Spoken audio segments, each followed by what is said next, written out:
Okay, let us begin with the lecture today.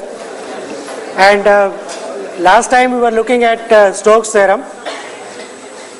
We proved Stokes' theorem, so let us just recall for those who have come especially for today's lecture.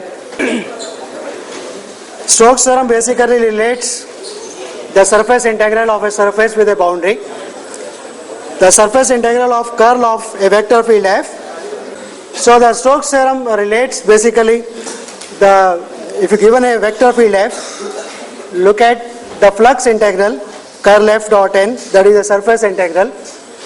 It says it is equal to the line integral over the boundary of that surface, that is C of f. The only care one has to take in both sides, there are orientable surface and a orientable boundary. So the surface is given a orientation, so choose a normal continuous unit normal on it and give the boundary the orientation which is compatible with it. So that is what is surface, that is what is called Stokes' theorem. We had started looking at some examples and all that. Let me look at some applications of this theorem. Basically, because it relates surface integral with line integral, again on one side is one type of integral, that is surface integral, other is a line integral. So depending upon your convenience, depending upon the computational simplicity, you can compute either of them in terms of the other one. So here is computation of the line integral in terms of the surface integral. So this is the example we want to compute f dot dr, the line integral, where f is given by this and C is the circle x square plus y square equal to 4 oriented clockwise in the plane z is equal to minus 3. Right? So we want to compute this line integral over the circle which is in the plane z is equal to minus 3. Right? So there is no problem, one can compute it directly. Let us try to compute it using Stokes' theorem. So for that what we need f, right? We have to compute curl of f, that is 1. Okay. Then we have to compute if C is given the anti-clockwise orientation, we have to see what is the corresponding orientation on the boundary which will give us the compatible orientation. But there is no surface given here.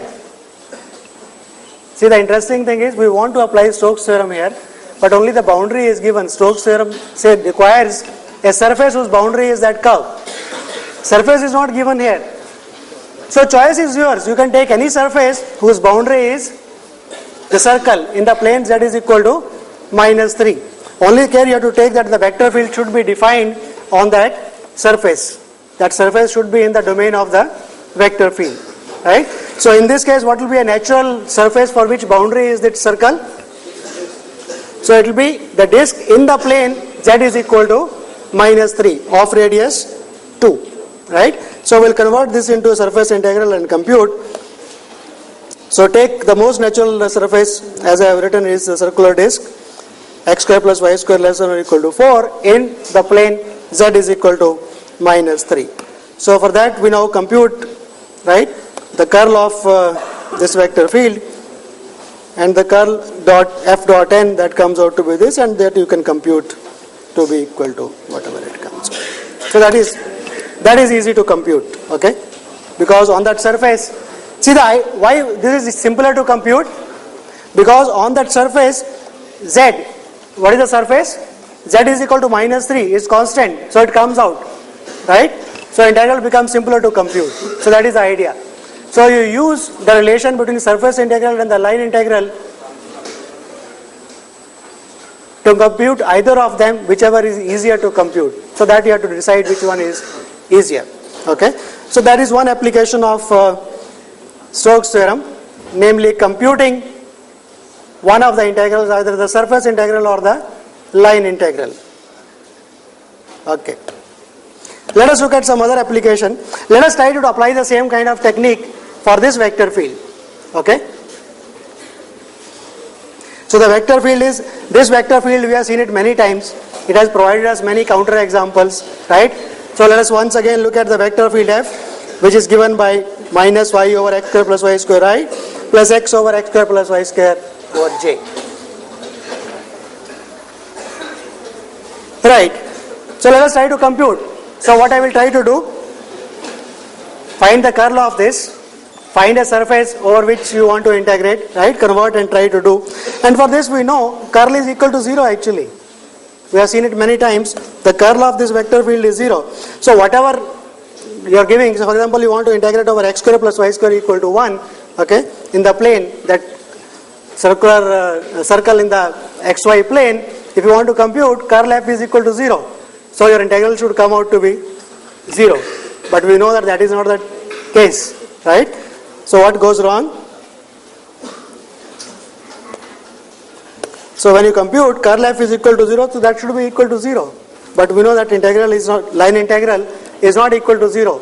We have seen the line integral is something 2 pi or minus 2 pi depending on what orientation that you give to the curve. Okay? So what is going wrong? Yes? Can you tell me what is going wrong? No, next person next to you. Yes. In between the blue t-shirt. Yes. What is going wrong here? Going wrong where, you will ask, right? There is something going wrong because you are looking at backwards. So in this, what is happening? We are looking at a vector field where the denominator x square plus y square is coming. So the origin is not part of the domain of this vector field. So you cannot have a surface, right? You cannot assume to be take it a surface on which origin is coming, right?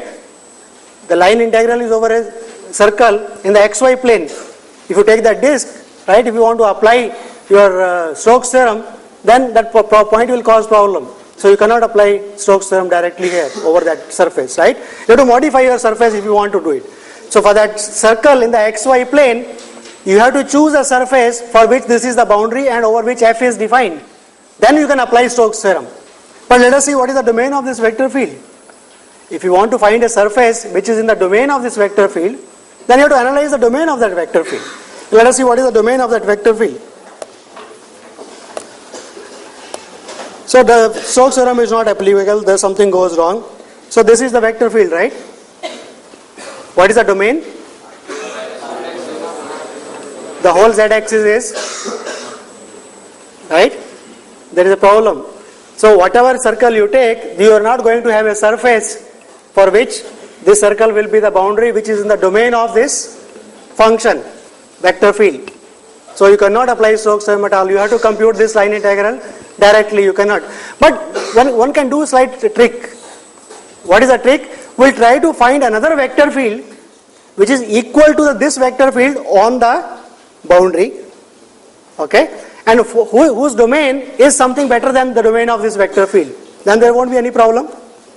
Supposing I am able to find a vector field, say f tilde, which has the property that f tilde is equal to f on this circle in the plane x square plus y square equal to 1. Function is same because we are only going to integrate only over the circle, right? And domain of that new vector field is such that I can find a surface whose boundary is this circle in the xy plane. So that means I should try to somehow eliminate that z-axis from the, I should define the function also on the z-axis somehow, right? Possibly at the origin I can remove it, but supposing my function f tilde, the new function is defined everywhere except at the origin. Then given that circle, I can find a surface whose boundary is going to be this circle, right? Because then z-axis will not be causing any problem. So let us write that new vector field f tilde. So let us define a vector field f tilde to be as follows. So that is what so f tilde is going to be, instead of x square plus y square, let us add x square plus y square plus z square. Simply add in the denominator. It was earlier x square plus y square, let us just add z square. This vector field, what is the domain of this vector field? Everywhere except the origin, R3 minus origin. So we have enlarged the domain of the vector field. And this vector field on the xy plane is same as the original one, except the origin. Because then z is equal to 0. So it is same as the original one. Right? So we have achieved what we wanted.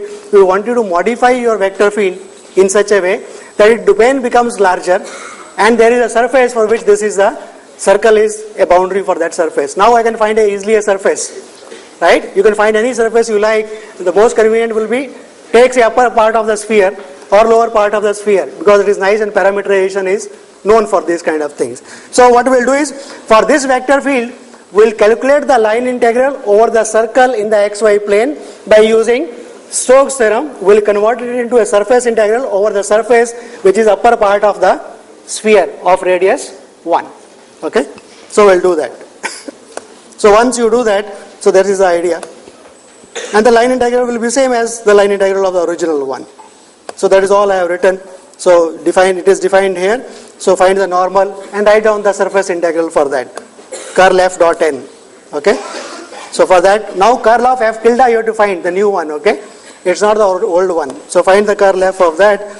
So you know how to find curl f dot n. Find curl f. Find n. Write it as a double integral and compute. So that all rx cross ry, everything is written here. So once you write and compute, so curl f is equal to this. So dot product of these two, and that gives you this double integral over d, where d is the disk in the xy plane of radius 1. That is the double integral that you can now easily compute, right? So compute that, and that is what the answer should be actually, right? Because if you compute the line integral of f over that directly, right, according to the orientation, it should be coming out 2 pi or minus 2 pi. So that is the idea. Sometimes you cannot directly apply Stokes theorem to a vector field because the curve is such or the domain is such. You can modify it sometimes so that it is applicable. Okay.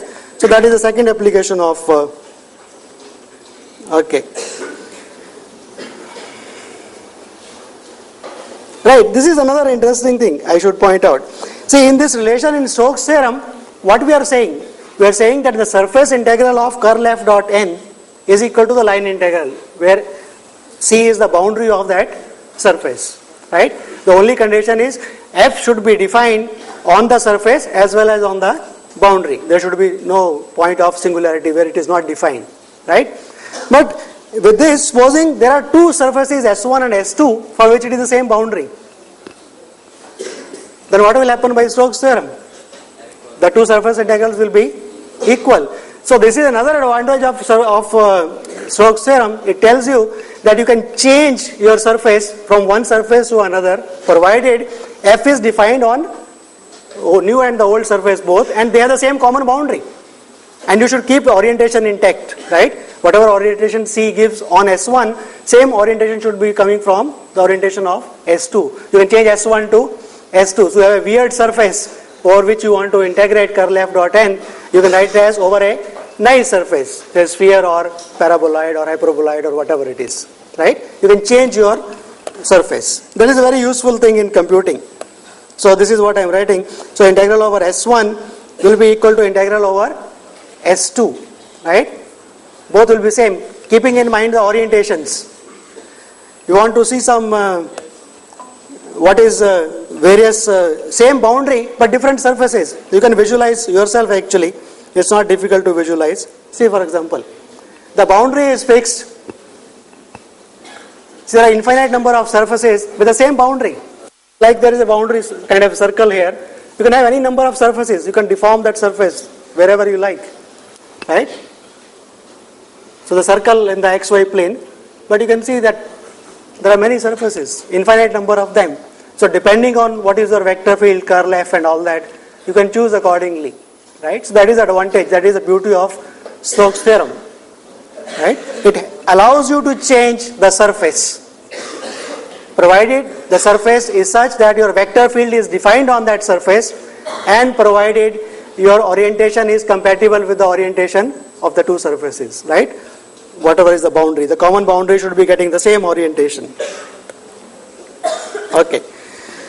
So these are some computational applications of Stokes theorem, right?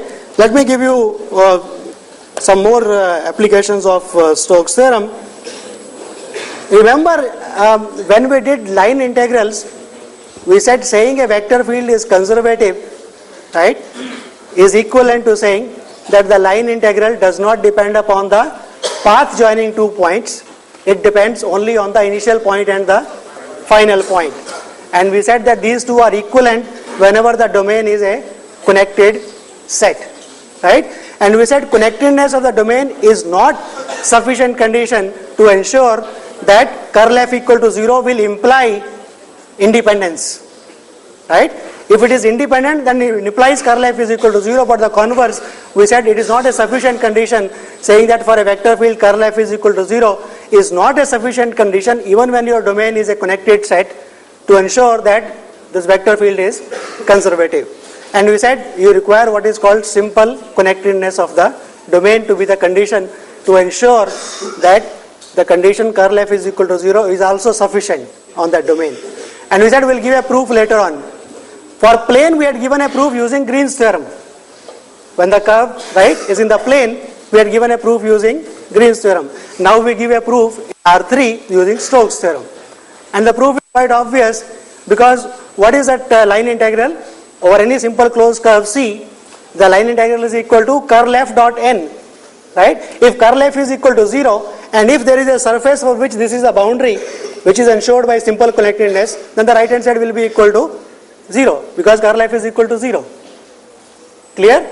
Stokes theorem says that line integral over a simple closed curve F dot dr is equal to the surface integral over S for which this curve is the boundary of curl F dot n with appropriate orientations.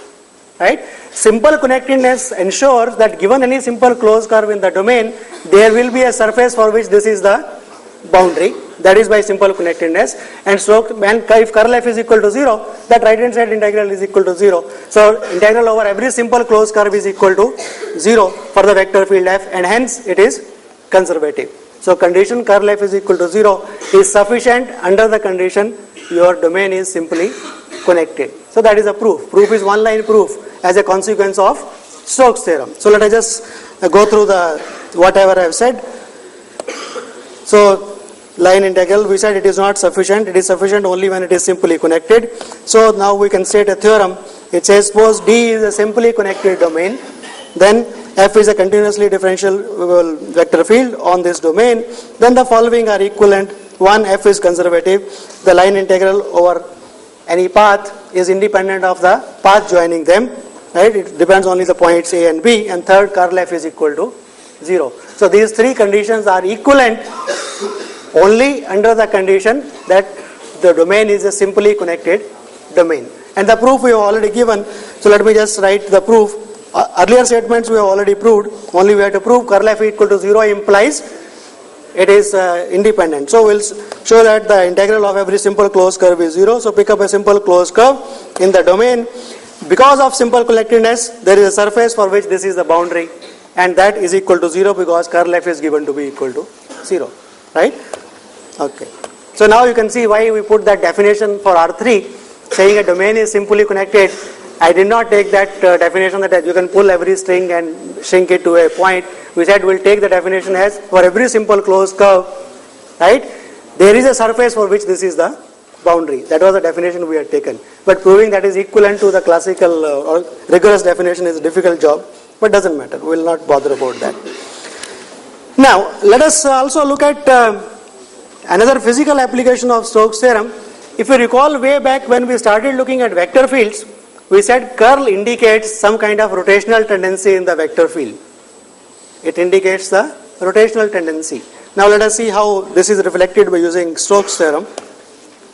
So let us take a small disk of radius, any disk, right, in a plane of radius A. Okay. Look at the unit normal.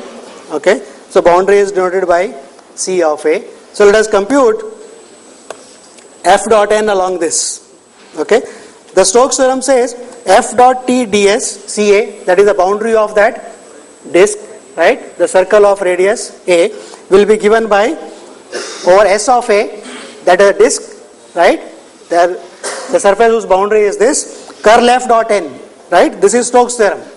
I am applying Stokes theorem for a plane disk in some plane with a boundary as the circle of radius A and the disk as the surface. Okay, but supposing this radius A is small, okay, suppose this radius A is quite small, then I can assume that this curl F, the integrand remains constant inside that, right. This is the assumption I am making. If the disk is very, very small, then the integrand remains constant in that. So it is approximately equal to curl F at the center dot n p dot. Okay, into the integral has not come, right? The integrand comes out as a constant. What will be left out? Surface integral of S of A 1. So that is the surface area. So area of the surface I have written here, right? Assuming your disk is very, very small. And the idea is you want to let this radius A go to 0, right? That is the basic idea. So the right hand side, so I can write curl F, this thing divided by the area on the other side. So I rewrite this equation as curl F dot n at P naught at a point is approximately 1 over the area of the surface, right? Line integral F dot ds, right? I just taken the area, that constant on the other side. Now what is this? What does this thing indicate? So this is F dot t, that is a component of F in the direction of the tangent, right? This is the total of that, right? How much the fluid is sort of circulating around that curve, and this is the dividing by the total area, right? So because of this thing, it is given a name. So it is called circulation density. The physicists call it as a circulation density of the fluid around the curve C of A, right?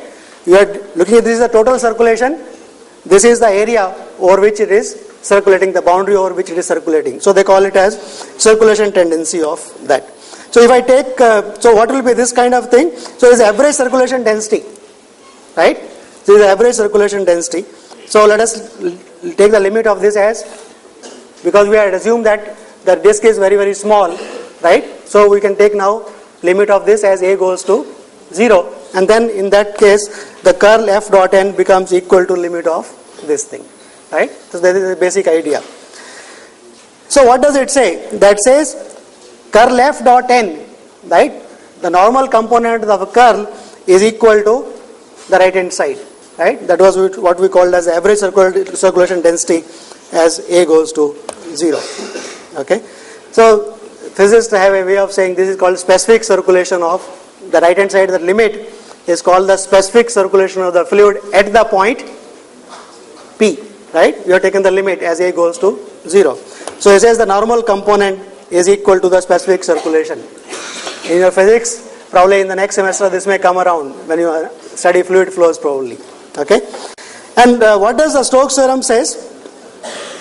Stokes theorem says that the collective measure of rotational tendency, right? This is the collective measure of rotational tendency is equal to how much the fluid circulates around the boundary, right? So this total thing, see curl F dot n, that specific density, right? Specific circulation, the specific circulation, and this is the total of that now over the surface. So that is equal to F dot dr, that is the rotational tendency, F dot dr, how much it is rotating. These are physical sort of implications of this. And so if curl F is equal to 0, what happens? In the Stokes theorem, if the curl F is equal to 0, curl F dot n is equal to 0, that means this is equal to 0, right? That means there is no rotational tendency at all. We define that as a rotational tendency. That means there is no rotational tendency at all. That means the vector field is irrotational, right? So it comes back to the same thing again, that this is irrotational. Okay, so this is basically the applications of Stokes theorem for computation as well as for physical applications of Stokes theorem, right? So basically our vector calculus consisting of proving three important theorems. One was Green's theorem, other was divergence theorem, and third one was Stokes theorem. Divergence theorem actually is a window of Green's theorem is a window of divergence theorem and Stokes theorem in R2, right? So you extend from R2 to R3. On one side you get divergence theorem, which is valid for surfaces which are closed, which enclose a region. So that is divergence theorem. And if you take open surfaces which have a boundary, right, then it is Stokes theorem, right? So with that we come to end of Stokes theorem part.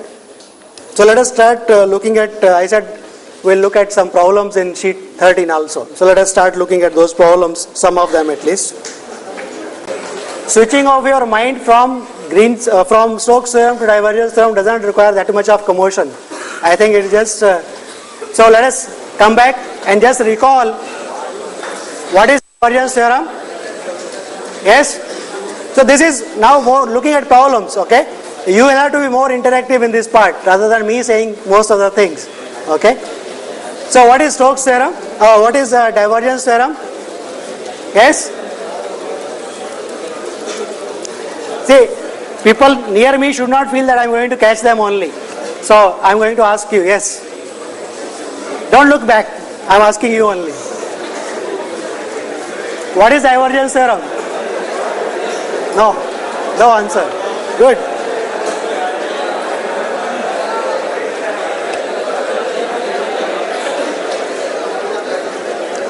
Who would like to volunteer what is divergence theorem? Statement. No one? If you don't volunteer, then I have to pick up one by one. I think, let me go slightly this side. A chance to go, move around. What is divergence theorem? No idea. Say loudly. I don't know, sir. Say loudly, everybody should be able to hear. Sir, no idea. No idea. Very good. Yes? Yes? I don't know. You don't know? He also doesn't know. Very good. So, no idea. Very good.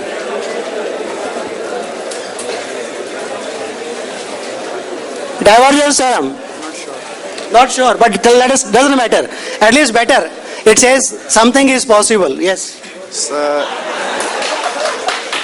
Don't need to clap. I will come there itself now. Next thing your turn. Okay? if I calculate the double integral Yes. over, Listen, yes, quiet please. Yes. so if I calculate the double integral over divergence of f dot n Yes. dx dy, then it will be equal to delta of f. So I'm not sure. Not sure. Okay, doesn't matter. He says there is some double integral involved in it. Yes. He said double integral of something. You wanted to say something? Say, come on. Chance for you to say something. It is recorded. You will have a proof of it. Come on. Yes. You want to say? Come. Okay, just a minute. Yes. I want an answer positively from somebody. You want to say what is? Anyone? Yes, come on. So it is the integral Yes, listen everybody. Listen now. integral of f dot n over the surface, which is equals to the triple integral of the divergence of the function with respect to dx dy dz. Good.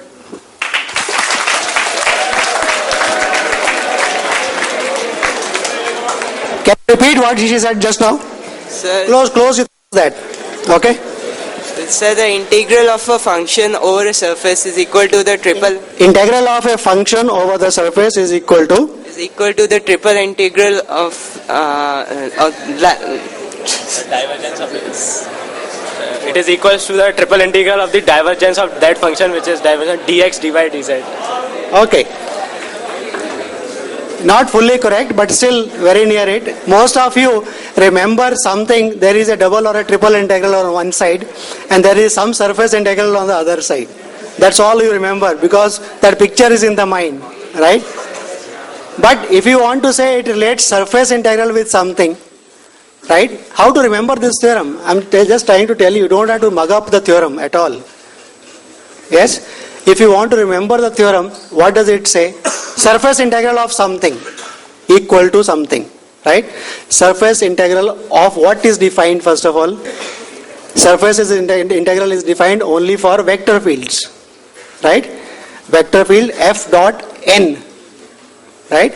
So you require a vector field which is defined on a surface f dot n ds. That is a surface integral. What kind of a surface? There are many kind of surfaces possible, right? Sphere is a surface. A cylinder is also a surface. So which one you are looking at? So now comes, you have to specify open or closed. If it is a closed surface, you are looking at the surface integral over a closed surface, then it include a region. What kind of region it will be?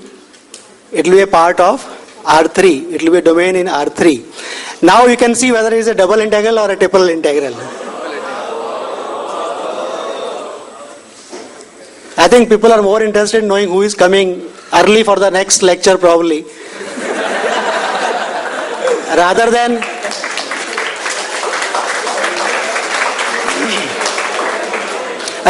looking at what I am saying. I think your eyes are on that side of the door probably. I don't understand. If that is the attitude, then what you will do? So, it's a closed surface has a region of R3, it binds the region of R3. So on the right hand side will be a triple integral. Triple integral of what? Now the name should say to something, it is divergence theorem. So divergence of the vector field is going to appear somewhere. It has not appeared on the left hand side, that is the surface integral. So it better appear on the right hand side because divergence of a vector field is a scalar field. And triple integral of a scalar field makes sense. So you don't have to remember much, right? You can logically write down what is the statement of the theorem. So the statement of the theorem says, supposing f is a vector field defined in a domain which includes, now let us make it precise. If a statement is asked in the exam, right, and you just write the double integral, double integral over the surface integral f dot n is equal to the triple integral of divergence, then you will get 0 mark. Right? If a statement is asked for, so statement should be making everything precise now. So what is making it precise? Integral should make sense on both sides. Right? So first of all, the surface should be such, it is a closed surface. Right? F dot n. Then f dot n means what? There is a normal sticking around somewhere. And the normal for a closed surface, there is a normal going out, there is a normal coming in the region. Right? First of all, f dot n. F should be continuous, at least. Dot n should be continuous. So a continuous choice of normal should be possible on the surface. And those surfaces are called orientable surfaces. So your statement now should be, given a vector field f defined on a orientable surface S, okay, which includes a region, what you want to call it as G, right, such that this vector field should be defined inside the region as well as on the boundary, that is the surface, and should have nice properties. First of all, it should be continuous so that the left hand side makes sense, okay, but right hand side is divergence. For divergence to make sense, derivatives are required, right, and those derivatives are going to be integrated, so they should be continuous, right. Divergence of the vector field integrated over a triple integral is there. So that should be integrable, divergence should be integrable. So we want to put a condition which makes it integrable, that means it is a continuous function. So your vector field should be such, not only continuous, it should be continuously differentiable. Now everything will be okay, right? Partial derivatives like this, they will be continuous. Where it should be continuously differentiable in a domain which includes the surface as well as inside of it. Right? It should be everywhere defined on the surface as well as inside the domain, right? On that, and then the surface integral f dot n will be equal to the triple integral of the divergence over the region enclosed by it, provided now left hand side depends on the choice of orientation, right? So what orientation will make it work? It should be the normal which you are going to choose should be always pointing outside the region enclosed by the closed surface, right? So this is how, if you try to analyze each part of the statement of the theorem, try to understand what it means, why these conditions are put, then there is no problem of remembering these things at all, right? So that is divergence theorem. So once we understand divergence theorem, let us look at some problems of that, okay? Right. Okay, so let us look at problem number 1. It says verify divergence theorem for the vector field which is given in the region which is y square plus z square less than or equal to x square, and x is between 0 and 4. Right? So verify, that means we have to calculate both the integrals, the surface integral f dot n as well as the triple integral of the divergence. Now if you want to calculate the surface integral, that means first of all you have to write down the surface, find out a normal which is pointing away from the region enclosed by it. Right? So what is that surface? Y square plus z square less than or equal to x square. What does the surface look like? Is a cone with axis being the x-axis, right? Axis being the x-axis, and it goes from where to where? X varies from 0 to 4. Okay? So the region is, this is a region. The boundary of that region is the surface. So this is a region enclosed by that surface. So surface is part of the cone, not only the curved part of the cone but also the side part of the cone, right? The flat part of the cone, because then only it will bind a region. So this is what the picture should look like. Okay? This is what the cone looks like. So the boundary of this cone has got two surfaces clearly. One is the curved part, other is the flat part, right? For both, we want to compute the line in the surface integral f dot n. So for both, we have to calculate it separately, right? So let us call one of the surfaces S1, the curved part is called S1, the flat part is called S2, right? So for S1, what is the normal? It should be going outside the region enclosed by it. So can you say some property of the normal from the geometric considerations, right? Can you say something about the normal, what kind of property it will have? Because computation will give you plus minus 2 normals. Which one you should choose? Yes? For example, let us imagine this one, vertical one, say z, a cone on the z-axis, okay? And if you look at a normal coming out, what will be the property of the normal? K component will be negative, but here the axis is only the x-axis instead of z-axis. So the outward normal will have the property, its x component, I component will always be negative, right?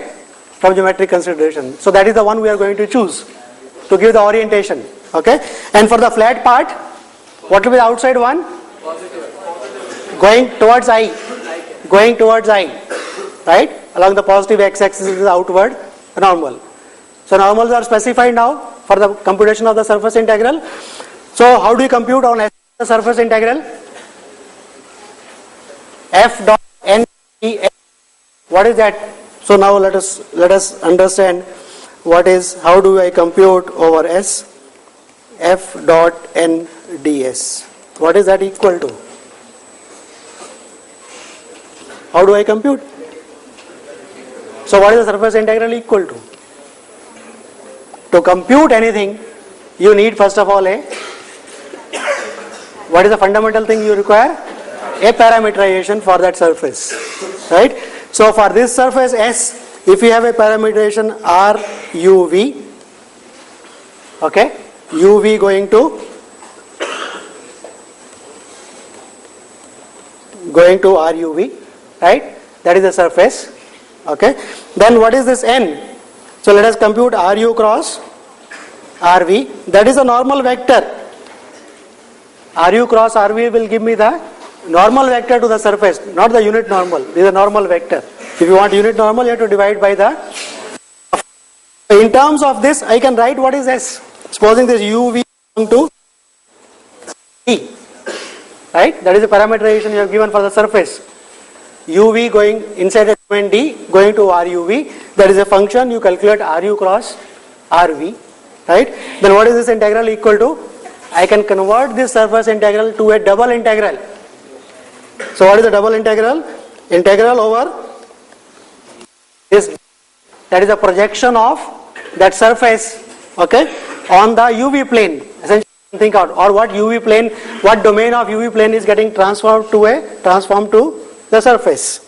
For example, in this cone, if you want to write, you can project it onto the YZ plane, right? You can project it onto the YZ plane if you like. You can write it in that way. Choice is yours. Of F evaluated at on the surface, right? So UV. So it should be R. Let me write R UV. Okay. F evaluated on the surface. Dot N. N is this divided by this, but ds. But what is ds? that is norm of RU cross RV dx dy or du dv. So it is just RU norm of RU cross RV du dv, right? That is a double integral that comes out. Pardon? Oh, sorry, this norm is not there. No. This divided by the norm, right, into du dv, but that cancels out. So this dot product here, this is a vector. F is a vector, RU cross RV is a vector, dot product of that is a scalar, that is a function of two variables, evaluate that over d, du, dv. That norm gets cancelled because of ds. What is ds? That is norm of RU cross RV du, dv. Unit normal is RU cross RV divided by the norm, so those norms cancel out. So the surface integral f dot n ds is equal to, if we have a parameterization over d, uv belonging to d, f evaluated at in terms of u and v, okay, dot RU cross RV. Yes? So we have recalled what is the surface integral, how to compute that. So now for S1, for our surface, let us compute. For S1 we have to do this, for S2 we have to do the same thing. For both we have to do this. For S1 I want to write a parameterization. You can write many parameterizations for this. You can write explicit, you can write in terms of cylindrical coordinates, right? For example, for the curved surface, x is varying. I want to locate a point. How do you write the parameterization? So let me show you how to write the parameterization. So this is, okay, so this is x. So pick up a point x between the limit, whatever is the limit, okay. For x going between 0 and 4, 4 is 4, going between 0 and 4, I want to locate y and z on the surface. So where is y and z? It is going to be in that plane when you cut it, right? It is on the circle of x, at the point is x, y and z. How do you find y and z? In terms of r and theta, you can find. So you can write a parameterization of this in terms of x and theta. Yes? Is okay? You can write a parameterization? Okay. So let us write that. And then for the flat one, for that surface, z is constant, minus 3. Z is constant, which is equal to 4 or whatever it is. Okay. X is equal to constant because that is a plane. Okay. And we are looking at the disk in that plane of radius 4. That's all. That you know how to give parameter. So let us write down now.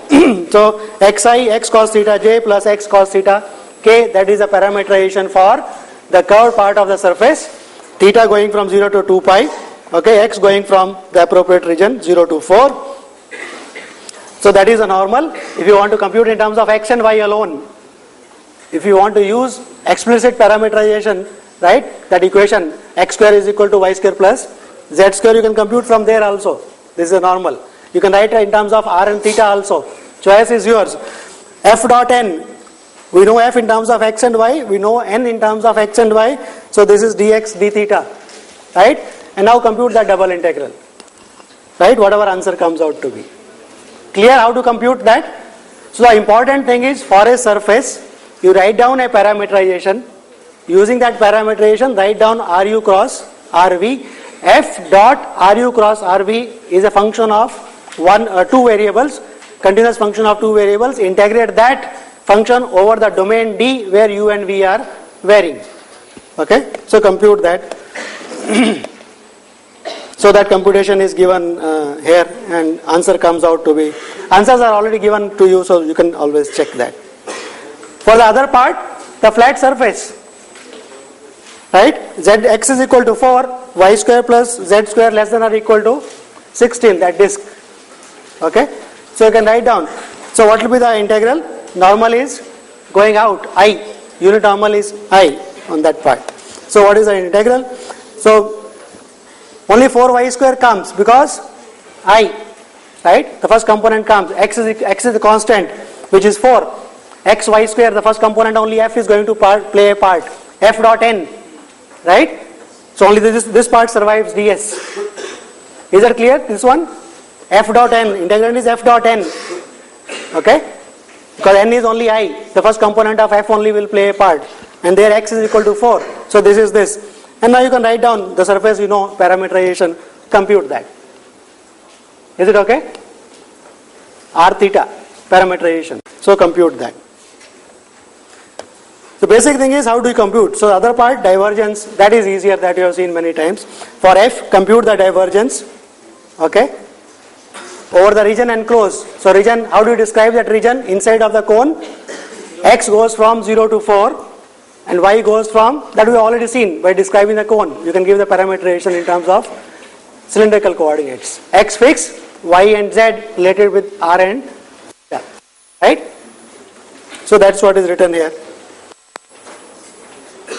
Okay. So 0 to 4, 0 to x, because the radius is going to be x. Okay. 0 to 2 pi, x cos theta, x sin theta, right? At a point x, the coordinates. So compute that double integral and now verify both sides comes out to be same, right? Computation. So basic thing is writing parameterization, writing the appropriate normal, what is a suitable normal to be given, and verify divergence theorem. Shall we skip the second part? Second question is similar, but let me just say what it looks like.